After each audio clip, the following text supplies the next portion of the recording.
Finding a new spring. Once upon a time, a certain tradesman was leading a caravan to another country to sell his goods. Along the way, they came to the edge of a severe hot sand desert. They asked about and found that during the daytime the sun heats up the fine sand until it's as hot as charcoal. So no one can walk on it, not even bullocks or camels. So the caravan leader hired a desert guide, one who could follow the stars so they could travel only at night when the sand cools down. They began the dangerous nighttime journey across the desert. A couple nights later, after eating their evening meal and waiting for the sand to cool, they started out again. Later that night, the desert guide, who was driving the first cart, saw from the stars that they were getting close to the other side of the desert. He had also overeaten, so that when he relaxed, he dozed off to sleep. Then the bullocks, who, of course, couldn't tell directions by reading the stars, gradually turned to the side and went in a big wide circle until they ended up at the same place they had started from. By then it was morning, and the people realized they were back at the same spot they'd camped at the day before. They lost heart and began to cry about their condition.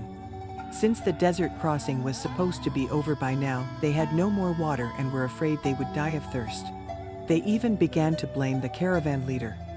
And the desert guide, "We can do nothing without water," they complained. Then the tradesman thought to himself, "If I lose courage now, in the middle of this disastrous situation, my leadership has no meaning.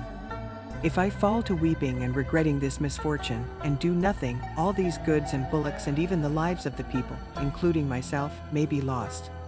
I must be energetic and face the situation." So he began walking back and forth, trying to think out a plan to save them all. Remaining alert, out of the corner of his eye, he noticed a small clump of grass.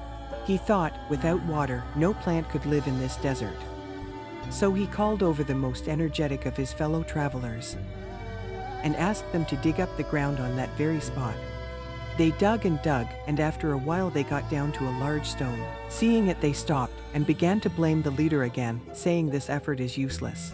"We're just wasting our time." But the tradesman replied, No, my friends, if we give up the effort we will all be ruined and our poor animals will die. Let us be encouraged."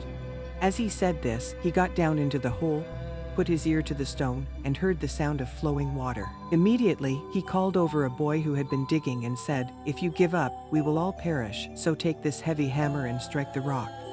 The boy lifted the hammer over his head and hit the rock as hard as he could, and he himself was the most surprised when the rock split in two and a mighty flow of water gushed out from under it. Suddenly, all the people were overjoyed. They drank and bathed and washed the animals and cooked their food and ate. Before they left, they raised a high banner so that other travelers could see it from afar and come to the new spring in the middle of the hot sand desert. Then they continued on safely to the end of their journey. The moral is, don't give up too easily. Keep on trying until you reach the goal.